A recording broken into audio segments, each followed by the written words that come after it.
Hello everyone, मैं doctor फरा Ingle, senior consultant physician diabetologist and director internal medicine, Fortis Hiranandani hospital Vashi से।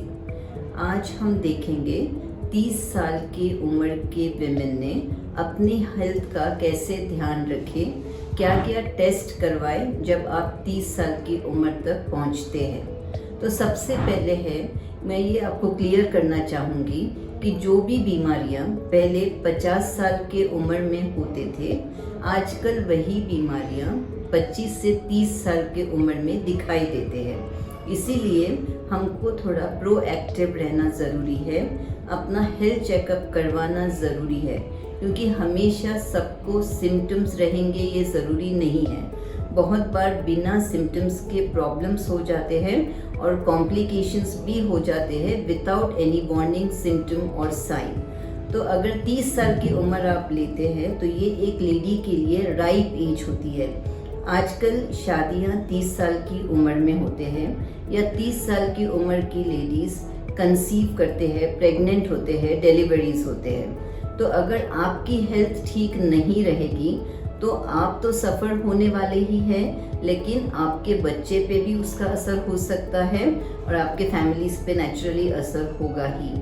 तो आपको क्या करना है, एक बार आपका खुद का हेल्थ चेकअप करवाना है, जिसमें आता है पल्स और बीपी चेक करना। बीपी अगर हाई है तो डॉक्टर उसके हिसाब से आपको इन्वेस्टिगेशंस बताएंगे, ट्रीटमेंट बताएंगे, लाइफस्टाइल चेंजेस बताएंगे। रूटीन टेस्ट में आता है सीबीसी, जो सबसे बेसिक टेस्ट है, जिसमें हमें haemoglobin, infection, platelet count, infection यानी डब्ल्यूबीसी काउंट कितना है वो समझता है। नॉर्मली हमारे कंट्री में आयरन डेफिशिएंसी एनीमिया लेडीज़ में बहुत कॉमन है। तो अगर आपका हीमोग्लोबिन लो है तब हम जाके आगे टेस्ट करके देखते हैं कि आपको आयरन डेफिशिएंसी है या विटामिन B12 है या फोलिक एसिड डेफिशिएंसी है। क्योंकि इस उम्र में, जैसा मैंने बताया, कि लेडीज़ की शादी होने वाली रहती है, बच्चा होने वाला रहता है, और अगर आपका फोलिक एसिड कम है तो बच्चे में प्रॉब्लम्स होते हैं, न्यूरल ट्यूब डिफेक्ट्स। फिर अगर आप एनीमिक हैं तो आप में प्रॉब्लम्स हो सकते हैं, सांस में तकलीफ, सूजन, weakness, lethargy, hair fall. B12 में भी नर्व विटामिन है B12, तो आपकी मेमोरी भी अफेक्ट हो सकती है, वीकनेस और सब दूसरे प्रॉब्लम्स जो आयरन डेफिशिएंसी में है वो भी दिख सकते हैं। तो एक तो सीबीसी हो गया, दूसरा है थायराइड फंक्शन टेस्ट, क्योंकि अगर आपको थायराइड है तो फिर से आपको कंसीव करने में, प्रेगनेंसी में, डिलीवरी में प्रॉब्लम हो सकता है, बच्चे को भी थायराइड हो सकता है। और थायराइड इनफैक्ट अगर आपको है और कंट्रोल में नहीं है तो आप प्रेग्नेंट भी नहीं हो सकते हैं। इनफर्टिलिटी का एक रीज़न हो सकता है, कॉम्प्लिकेशंस हो सकते हैं प्रेगनेंसी में। इसलिए आजकल थायराइड फंक्शन टेस्ट कंपल्सरीली करवाते हैं पेशेंट प्रेग्नेंट होने के पहले। दूसरा है lipid profile, kidney function test, फिर विटामिन D लेवल्स भी करना चाहिए, और लिवर फंक्शन टेस्ट अगर कोई सिम्टम्स है तो हम करवाते हैं। बोन मिनरल डेंसिटी करवाते हैं, बिकॉज 90% लोग विटामिन D डेफिशिएंट है, जिसके वजह से बोन्स वीक होते हैं और दूसरे प्रॉब्लम्स विटामिन D के वजह से हो सकते हैं अगर डेफिशिएंसी है तो। Because vitamin D also works like a hormone and is responsible for many functions of the body. So ये रूटीन टेस्ट है, ज़रूरत पड़ती है तो ECG करवा सकते हैं। अगर रूटीन टेस्ट में कुछ आता है तो फिर उसके हिसाब से डॉक्टर आपको आगे के लेवल के टेस्ट बताएंगे। अब लेडीज स्पेशली कैंसर के लिए स्क्रीनिंग करवाना ज़रूरी है, तो पैप स्मीयर करते हैं हम लोग सर्वाइकल कैंसर के लिए। मैमोग्राफी या सोनोमेमोग्राफी वो कैंसर ब्रेस्ट के लिए रहता है, ये स्क्रीनिंग टेस्ट करना ज़रूरी है।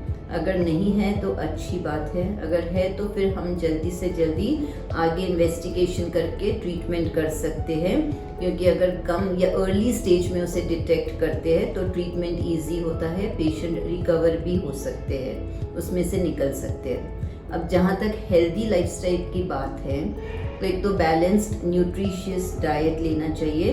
बैलेंस डाइट यानी जिसमें carbohydrate, proteins, fats, minerals and vitamins रहते हैं, लेकिन सैचुरेटेड फैट अवॉइड करना चाहिए। अगर आप वेजिटेरियन हैं तो हरी सब्जियां ज़्यादा लो, फ्रूट्स लो, जिसकी serving 4 to 5 servings in a day होना चाहिए। दाल आप ले सकते हैं जिससे आपको प्रोटीन्स मिलते हैं। मिल्क एंड मिल्क प्रोडक्ट्स ले सकते हैं। अगर नॉन वेजिटेरियन है तो लीन मीट इज़ प्रेफर्ड, यानी कि white meet, chicken, fish, eggs ले सकते हैं। रेड मीट में ज़्यादा सैचुरेटेड फैट्स रहते हैं, वो कम मात्रा में या अवॉइड कर सकते हैं आप। दूसरी बात है बटर जो है दैट इज़ सैचुरेटेड फैट, वो अवॉइड करें। तेल घी की मात्रा कम ही रखें। कार्बोहाइड्रेट्स और प्रोटीन्स इंपॉर्टेंट है। बेसिकली कार्बोहाइड्रेट इंस्टेंट एनर्जी के लिए and proteins to build up your immunity. और विटामिन्स और मिनरल्स भी ज़रूरी है, जैसे मैंने बताया कि विटामिन B12 है, मिनरल्स भी है जो ज़रूरी रहते हैं अपने बॉडी फंक्शन के लिए। फिर दूसरी बात है एक्सरसाइज। कम से कम आधा घंटा एटलीस्ट वॉक करना चाहिए हर रोज़, या फिर 150 मिनट हफ्ते में एक्सरसाइज ज़रूरी है। लेकिन ये सस्टेन्ड एक्सरसाइज चाहिए।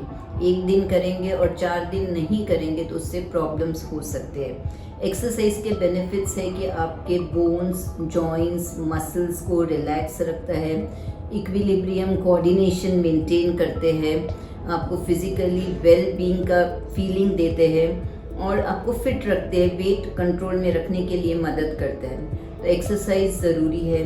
फिर आती है नींद की बात।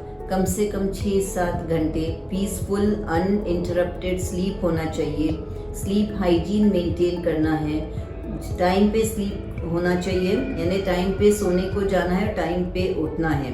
6 घंटे से कम नहीं और 9 घंटे से ऊपर नहीं सोना है। फिर आता है पानी। हाइड्रेशन भी इम्पॉर्टेंट है क्योंकि हमारी बॉडी का तो मेजॉरिटी प्रोपोर्शन जो रहता है कॉन्स्टिट्यूएंट इज़ वाटर। तो पानी ठीक से पियो, हाइड्रेशन मेंटेन करो, बैलेंस डाइट लो, एक्सरसाइज करो, नींद बराबर से होना चाहिए। ये सब चीज़ों का अगर आप ध्यान रखेंगे तो आपकी लाइफ हेल्दी रहेगी।